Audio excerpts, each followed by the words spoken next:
आगु बाहर सेट जाऊथुनु दादन खटी कंपानी जाऊथुनु छुआ पिला धरी को बहुत असुविधा रे थिनु। इहादे ओडिशा सरकार रो पोखरी गुटे मिलला जे आमे सेति माछ चाष करी करी सेति पानी के पनी परिबा चाष करथु। एमाने हेउछंती बलांगीर जिला खपराखोल ब्लॉक रो कुंती भुए एवं सदाकर बिसी। आगरु एमाने प्रवासी श्रमिक भावे काम पाई राज्य बाहर को जाउथिले।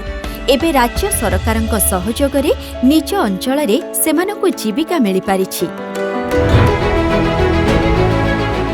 कुंती 500 क्षमता विशिष्ट कुकुड़ा फार्म करिथिबा बेले सदाकर एक खेत पोखरी खनन करी सेथिरे माछ चाष करुछंती। फलरे सेमानकर जीवन और जीविका रे आसी पारिछि विशेष परिवर्तन।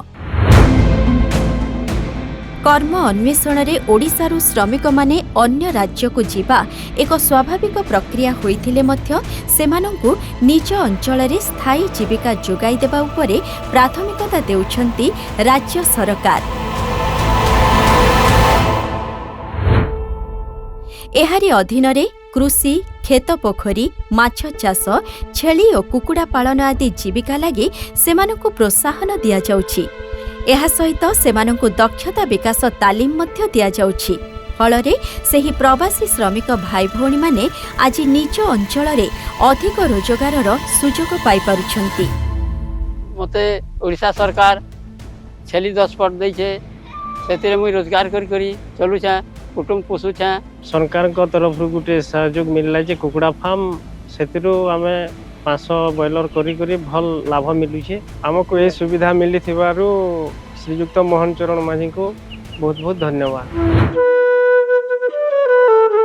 महात्मा गांधी जातीय ग्रामीण निश्चित कर्म नियुक्ति योजना माध्यमरे राज्यर 9टी जिल्ला रे 30टी प्रवासी प्रवण ब्लॉक रो 704 ग्राम पंचायत रे प्रवासी श्रमिक मानक पई 300 दिन पर्यंत कर्म दिवस सृष्टि करा जाउछि।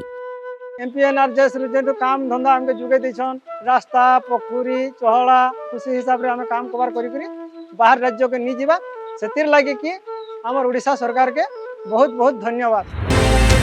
जो प्रवासी श्रमिक माने अन्य राज्य रे निर्माण क्षेत्र रे काम करुछंती सेमानकु ओडिशा कोठाबाड़ी और अन्यान्य निर्माण श्रमिक कल्याण बोर्ड अधीन रे विभिन्न सहायता और पेंशन जोगाई दिया जाउछि।